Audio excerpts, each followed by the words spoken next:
या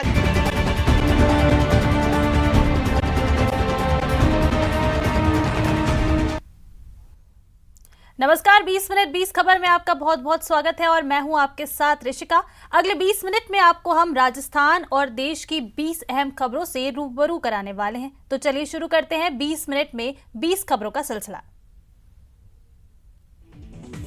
अलवर ग्रामीण विधानसभा से विधायक और राज्य सरकार में कैबिनेट मिनिस्टर टीकाराम जूली ने केंद्र सरकार पर गंभीर आरोप लगाए हैं। टीकाराम जूली ने केंद्र सरकार पर तानाशाही रवैया अपनाने का आरोप लगाया। उन्होंने कहा कि जो केस 2014 में ही खत्म हो गया था, उस केस में लगातार कांग्रेस के वरिष्ठ नेता राहुल गांधी को टारगेट किया जा रहा है। 3 दिन से उन्हें ईडी के दफ्तर बुलाया जा रहा है, पूछताछ की जा रही है, जबकि मामले में न्यायालय द्वारा उन्हें क्लीन चिट दे दी गई है। मंत्री ने कहा वो राहुल गांधी से मिलने दिल्ली गए तो उन्हें मिलने नहीं दिया गया, उल्टे उनसे अभद्र व्यवहार किया गया। उन्होंने कहा मोदी की केंद्र सरकार अपनी शक्तियों का दुरुपयोग कर रही है। आए दिन कांग्रेस के वरिष्ठ नेताओं को टारगेट किया जा रहा है, लेकिन उनके षड्यंत्र से कुछ नहीं होने वाला। राहुल गांधी जी को जिस प्रकार से ये लोग जानबूझ के टॉर्चर कर रहे हैं, उनको ईडी जब ये केस ऑलरेडी बंद कर चुकी थी पहले, अब वापस इसको खोला गया है, जिसके अंदर 1 रुपये का कहीं कोई लेन देन नहीं है, कहीं 1 रुपया राहुल जी ने कहीं निकाला नहीं है। और इस प्रकार का एक माहौल बनाकर देश के सामने उनकी इमेज खराब करने के लिए ये लोग ऐसा सारा कर रहे हैं। मैं ये कहना चाहूँगा कि तानाशाहीपूर्ण रवैया केंद्र सरकार का सही नहीं है। नेशनल हेराल्ड मामले में राहुल गांधी को ईडी दफ्तर में तलब करने और उनसे 3 दिन में 30 घंटे की पूछताछ करने पर कांग्रेस कार्यकर्ताओं और पदाधिकारियों में रोष व्याप्त है। जैसलमेर में कांग्रेस के जिलाध्यक्ष उम्मेद सिंह के नेतृत्व में कार्यकर्ताओं ने जिला कलेक्ट्रेट कार्यालय पर ईडी द्वारा राहुल गांधी पर की जा रही कार्यवाही के खिलाफ विरोध प्रदर्शन कर रोष जताया। कांग्रेस कार्यकर्ताओं ने गांधी दर्शन हनुमान चौराहा से जिला कलेक्ट्रेट कार्यालय तक रैली निकालकर केंद्र की मोदी सरकार के खिलाफ नारेबाजी की। जिस तरीके से केंद्र की सरकार ईडी का दुरुपयोग कर रही है और ईडी का इस्तेमाल करके कांग्रेस के नेता, अखिल भारतीय कांग्रेस कमेटी के पूर्व अध्यक्ष और सांसद राहुल गांधी को जिस तरीके से वो परेशान कर रहे हैं षड्यंत्र करके, ये सरासर गलत है और ये अन्याय है। और हम लोकतंत्र को मानने वाले लोग हैं, हम संविधान को मानने वाले लोग हैं। संवैधानिक अधिकार हमारा है विरोध करना, हम उसका विरोध करेंगे। केंद्र सरकार के 8 साल पूरा होने पर प्रतापगढ़ में भारतीय जनता युवा मोर्चा की ओर से वाहन रैली निकाली गई। सुखाड़िया स्टेडियम से निकली वाहन रैली शहर के प्रमुख मार्गों से होते हुए बांसवाड़ा रोड स्थित केंद्रीय विद्यालय पहुंची, जहां आम सभा का आयोजन किया गया। भाजयुमो जिला अध्यक्ष जसपाल गुर्जर ने बताया कि केंद्र सरकार के 8 साल का कार्यकाल पूरा होने पर भाजयुमो की ओर से सुखाड़िया स्टेडियम से वाहन रैली निकाली गई। रैली में जिले भर से आए भाजयुमो कार्यकर्ता शामिल हुए। वाहन रैली में बड़ी संख्या में युवा भाजपा का झंडा लिए नारेबाजी करते चल रहे थे। रैली शहर के नीमच नाका, गांधी चौराहा, 0 माइल होते हुए बांसवाड़ा रोड स्थित केंद्रीय विद्यालय पहुंची। यहां भाजपा के जिले के पदाधिकारियों ने रैली को संबोधित किया। इस दौरान भाजपा जिलाध्यक्ष गोपाल कुमावत ने भाजयुमो कार्यकर्ताओं से केंद्र सरकार की विभिन्न जन कल्याणकारी योजनाओं को आम जन तक पहुंचाने की बात कही। आज भारतीय जनता युवा मोर्चा जिला प्रतापगढ़ के तत्वाधान में मोदी सरकार के सफलतम 8 वर्ष पूर्ण होने के उपलक्ष्य में सेवा, सुशासन और गरीब कल्याण की जो योजनाएं मोदी जी की सरकार में चल रही है, उनके सफलतम 8 वर्ष पूर्ण होने पर भारतीय जनता युवा मोर्चा प्रतापगढ़ की ओर से विशाल वाहन रैली का आयोजन रखा गया, जिसमें प्रत्येक जिला पदाधिकारी, कार्यकर्ता बंधु यहाँ पर उपस्थित हुए। विश्व हिंदू परिषद और बजरंग दल के राष्ट्रीय आह्वान पर चित्तौड़गढ़ जिला मुख्यालय पर विरोध प्रदर्शन का आयोजन किया। ये विरोध प्रदर्शन शुक्रवार को नमाज के बाद भी देशव्यापी हिंसा के विरोध में आयोजित किया गया था। इस विरोध प्रदर्शन से पहले हनुमान चालीसा का पाठ किया गया और उसके बाद कलेक्ट्रेट चौराहे और कलेक्ट्रेट परिसर में जमकर नारेबाजी करते हुए विश्व हिंदू परिषद, बजरंग दल सहित विभिन्न संगठन के लोगों ने अपना आक्रोश व्यक्त किया। इस दौरान बजरंग दल के जिला संयोजक जगदीश मेनारिया ने कहा कि लगातार जिस तरह से हिंसा के मामले सामने आ रहे हैं और जो हिंदू युवा हिंदुत्व की बात करते हैं, उन्हें जिस तरह से धमकाया जा रहा है, वो सामाजिक सौहार्द के लिए ठीक नहीं है। अगर आगे से ये घटनाओं पर अंकुश ना लगा तो फिर ये भी तैयार रहें हम इतना शांति से बैठने वाले नहीं है। हम एक टाइम पीरियड लिमिट होती है तब तक हम बर्दाश्त करेंगे। इसके बाद हमारी खुली चेतावनी है कि फिर आप आर या पार की लड़ाई होगी। भरतपुर में आगरा जयपुर नेशनल हाईवे पर गांव अरौदा में चल रहा सैनी समाज का आंदोलन 5वें दिन खत्म हो गया। दरअसल कैबिनेट मंत्री विश्वेंद्र सिंह राज्य सरकार की तरफ से वार्ता के लिए आंदोलन स्थल पर पहुंचे थे, जहां उन्होंने आंदोलन कर रहे सैनी समाज के प्रतिनिधि मंडल से ज्ञापन लिया और कहा कि वो संदेश वाहक के रूप में उनका ज्ञापन सरकार को पहुंचा देंगे और फिर मुख्यमंत्री से उनकी मुलाकात भी करवाएंगे। कैबिनेट मंत्री के इस वादे के बाद आंदोलनकारियों ने अपना धरना खत्म कर दिया और हाईवे को भी खाली कर दिया। आपको बता दें कि 12% आरक्षण की मांग को लेकर सैनी समाज के लोग 5 दिन से आंदोलन कर रहे थे। इसमें मांग रखी है 3। पहली तो आपने केसों की रखी है, 12% की आपने आरक्षण की मांग रखी है। तीसरा आपने रखी है मांग कि जो कमेटी है वो मुख्यमंत्री जी से मिले। वो जिम्मेदारी मेरी है। मैंने आपने कहा संदेश वाहक, इनमें से अगर तीनों में एक भी मेरा मैं अधिकृत होता है इसको करने का तो इमीडिएटली कर जाता है। राज्य सरकार के अलग अलग विभागों की ओर से अलग अलग योजनाओं के तहत लाभार्थियों को नॉन कैश बेनिफिट्स दिए जाते हैं। नॉन कैश बेनिफिट्स का मतलब छात्रों को साइकिल, स्कूटी, लैपटॉप और किसानों को कृषि उपकरण, विशेष योग्यजन के लिए खास उपकरण जैसे सामान शामिल हैं। इस कार्य में पारदर्शिता और गुणवत्ता लाने के साथ साथ लाभार्थियों को विकल्प प्रदान कर एम्पावर करने की मंशा से अगले साल से प्रदेश सरकार ई-रूपी एवं जन आधार ई-वॉलेट की शुरुआत करने जा रही है। इसके माध्यम से लाभार्थी स्वयं अपनी पसंद के आइटम्स खरीद सकेंगे। खास बात यह है कि राज्य सरकार द्वारा तय बेस मॉडल और लाभार्थी द्वारा अपनी पसंद के उच्च मॉडल की अंतर की राशि का भुगतान कर लाभार्थी अपनी पसंद का सामान ले सकेंगे। राज्य सरकार ने इस योजना के मद्देनजर संबंधित विभागों को निर्देश जारी किए हैं। भारतीय रेल ने स्टार्टअप के जरिए नवाचार के क्षेत्र में एक महत्वपूर्ण पहल की है। रेलवे के लिए स्टार्टअप के तहत अब तकनीक तंत्र के माध्यम से संचालन, रखरखाव, बुनियादी ढांचे के निर्माण में दक्षता और परिपक्वता लाने के लिए रेलवे ने स्टार्टअप योजना के तहत अवसर उपलब्ध करवाया है। दरअसल रेलवे ने यह फैसला किया है कि 11 सेक्टर में तकनीकी आधार पर स्टार्टअप को रेल से जुड़ने का अवसर मिलेगा। साथ ही इसके माध्यम से योजना के तहत 50% पूंजी अनुदान सुनिश्चित बाजार भी मिलेगा। मेन उद्देश्य इसका यही है, पॉलिसी को लॉन्च करने का। एक इनोवेटिव पोर्टल को भी लॉन्च किया है। मुख्य उद्देश्य इसका ये है कि भारतीय रेल और स्टार्टअप्स के बीच में एक पार्टनरशिप हो, और ये जो स्टार्टअप्स हैं ये टेक्नोलॉजी जो चेंजेस लाएंगे इंडियन रेलवेज के डेवलपमेंट के लिए, इनोवेशन लाएंगे, उससे एक नई दिशा मिलेगी।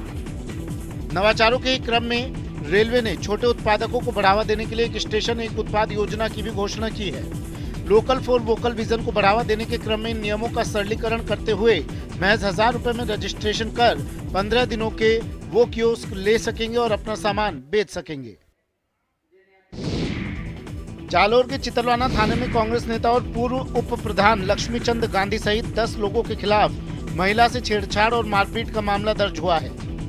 बताया जा रहा है कि इस मामले में एसपी के हस्तक्षेप के बाद एफआईआर दर्ज हुई है। जानकारी के अनुसार पीड़िता ने रिपोर्ट में बताया कि 10 जून को कुछ बदमाश उनके घर पर आए और परिवार के लोगों के साथ मारपीट की और फिर घर में मौजूद 2 बालिकाओं और पीड़िता के साथ बदसलूकी की। इस मामले की जानकारी स्थानीय पुलिस को दी गई, लेकिन पुलिस मौके पर तब पहुंची जब बदमाश भाग गए। इतना होने के बाद भी पुलिस ने 2 दिन तक मामले को दबाए रखा और एफआईआर तक दर्ज नहीं की। बाद में एसपी के हस्तक्षेप के बाद मामला दर्ज किया गया। डूंगरपुर जिले की बिछीवाड़ा पंचायत समिति की ग्राम पंचायत बिछीवाड़ा में राजकीय अस्पताल के पास पंचायत की बेशकीमती जमीन पर भूमाफिया ने 5 दुकानों का निर्माण कर दिया है। इस मामले में पंचायत ने न तो अब तक भूमाफिया को नोटिस जारी किया और न ही पंचायत ने अतिक्रमण तोड़ने की कार्रवाई की है। पूरे मामले में ग्राम पंचायत की खामोशी मिलीभगत की ओर इशारा करती है। दरअसल डूंगरपुर जिले के बिछीवाड़ा राजकीय अस्पताल की दीवार से लगते हुए बिछीवाड़ा पंचायत की बिना नाम भूमि है, जिसकी कीमत बाजार भाव के अनुसार 1 करोड़ के करीब है। लेकिन पंचायत की अनदेखी या यूं कहें कि पंचायत की सरपंच और ग्राम विकास अधिकारी की मिलीभगत से भूमाफिया अरविंद लबाना ने उक्त बेशकीमती जमीन पर कब्जा करते हुए 5 दुकानों का निर्माण कर लिया। इसकी जानकारी अभी प्राप्त हुई है, मीडिया के माध्यम से प्राप्त हुई है और इसको दिखवा रहे हैं। इसको एक बार पटवारी और सचिव को पाबंद करके राजस्व रिकॉर्ड के हिसाब से उसका सीमांकन करवा के उसके बाद जो भी नियमानुसार कार्रवाई होगी अतिक्रमण हटाने की वो करेंगे। राजसमंद जिले की धर्मनगरी नाथद्वारा में ऑटो रिक्शा चालकों की हड़ताल दूसरे दिन भी जारी रही। इस हड़ताल की वजह से बाहर से आने वाले श्रद्धालुओं को काफी परेशानी का सामना करना पड़ रहा है। हड़ताल के दूसरे दिन श्रीनाथ ऑटो रिक्शा यूनियन के बैनर तले ऑटो चालकों ने एसडीएम कार्यालय पर प्रदर्शन किया और उपखंड अधिकारी की गैर मौजूदगी में उनके निजी सहायक को ज्ञापन सौंपा।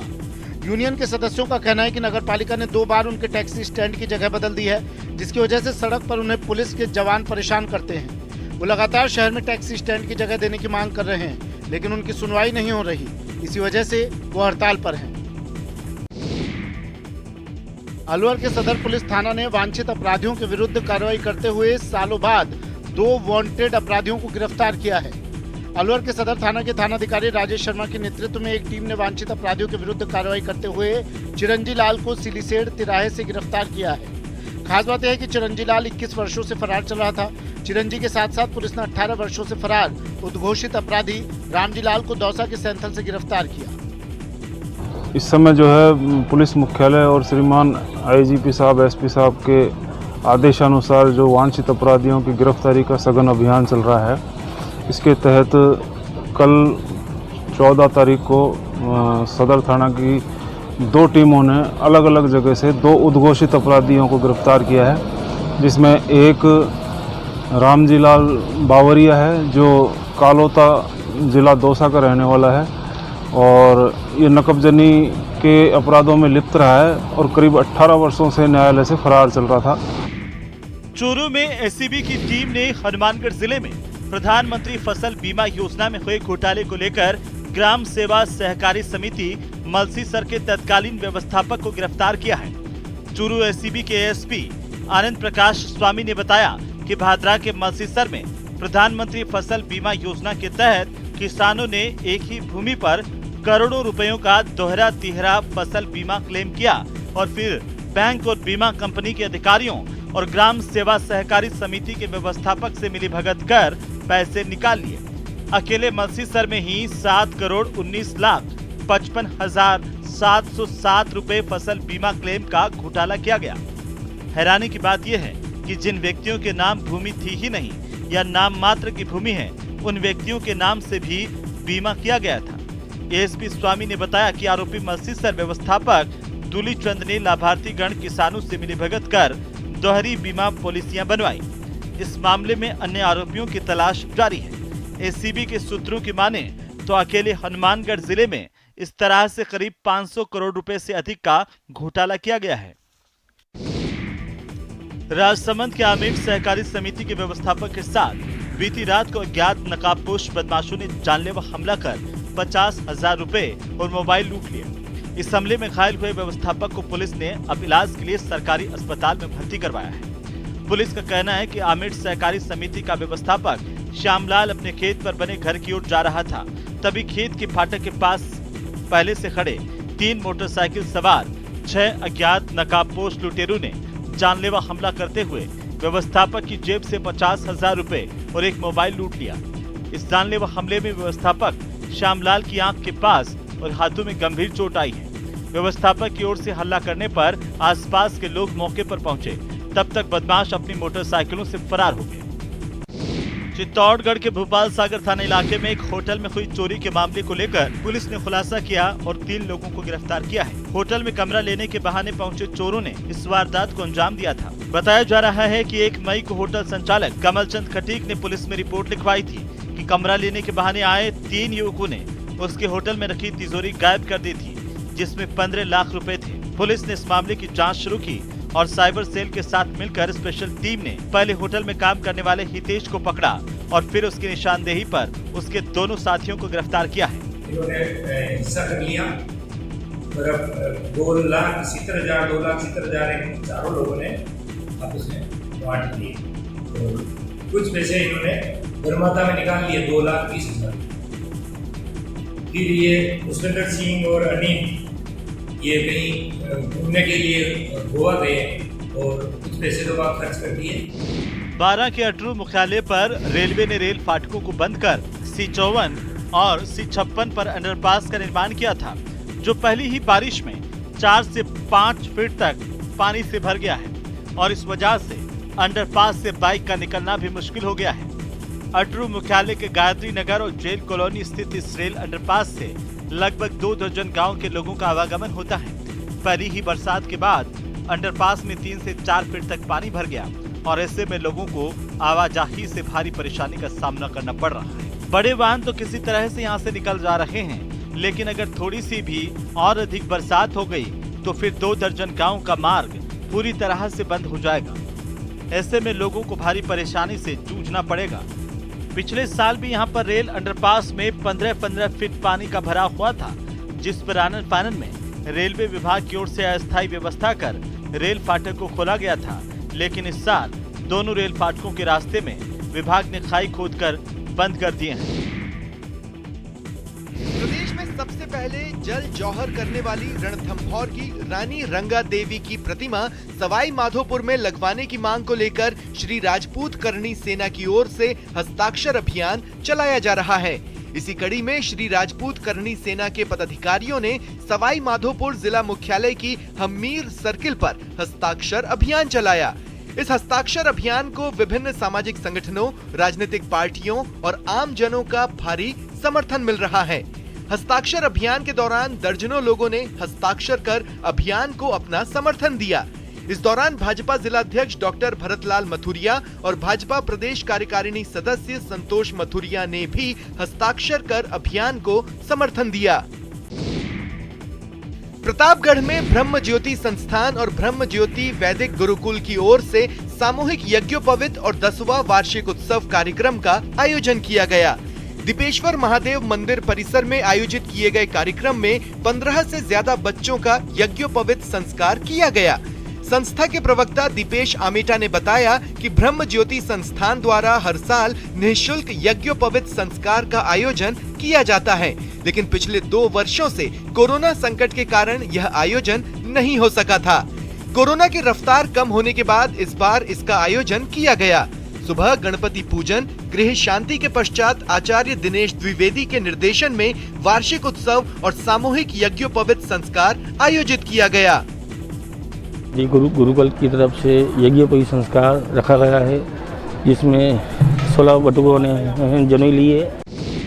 सवाई माधोपुर स्थित रणथंभौर से एक बार फिर वन्यजीव प्रेमियों के लिए खुशखबरी आई है। इस बार रणथंभौर की बाघिन T93 ने 3 शावकों को जन्म दिया है।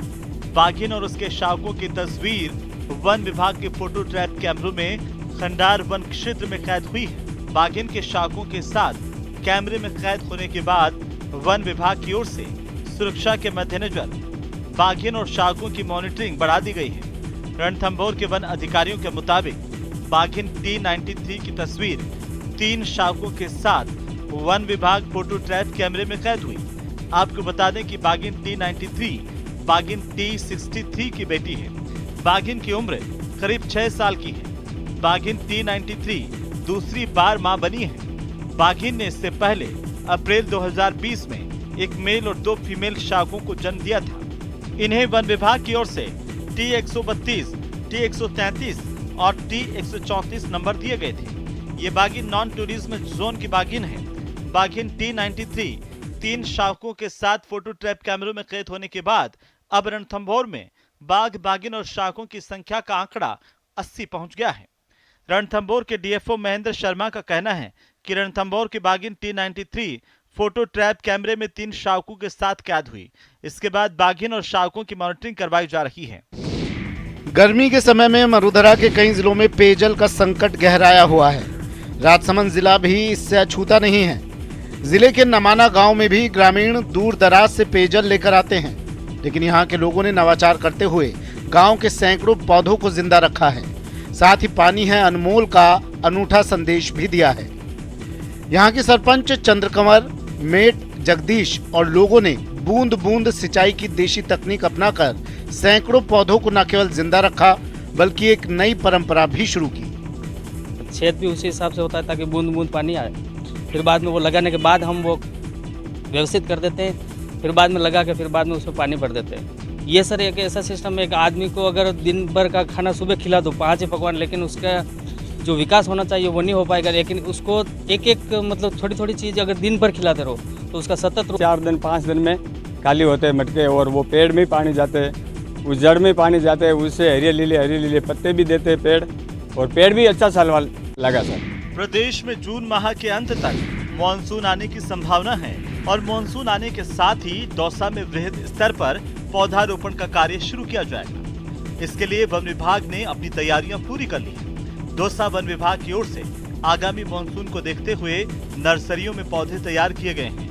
दौसा जिले की 9 नर्सरियों में करीब 5 लाख पौधे तैयार किए गए हैं और जैसे ही मानसून आएगा वन विभाग की ओर से पौधारोपण का कार्यक्रम शुरू कर दिया जाएगा। वन विभाग ने इस मानसूनी सीजन में खुद 2,50,000 पौधे लगाने का लक्ष्य रखा है। वहीं 2 लाख पौधे आम लोगों को भी वितरित किए जाएंगे।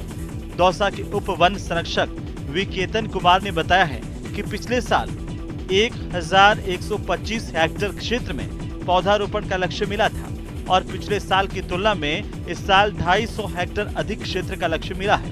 दौसा में 1375 हेक्टेयर एरिया में प्लांटिंग का प्रोग्राम चलाया जाएगा एंड लास्ट ईयर के कंपैरिजन में हमारे पास 250 हेक्टेयर्स इस बार ज़्यादा प्लांटिंग कर रहे हैं। तो फिलहाल इतना ही, दीजिए इजाजत, नमस्कार।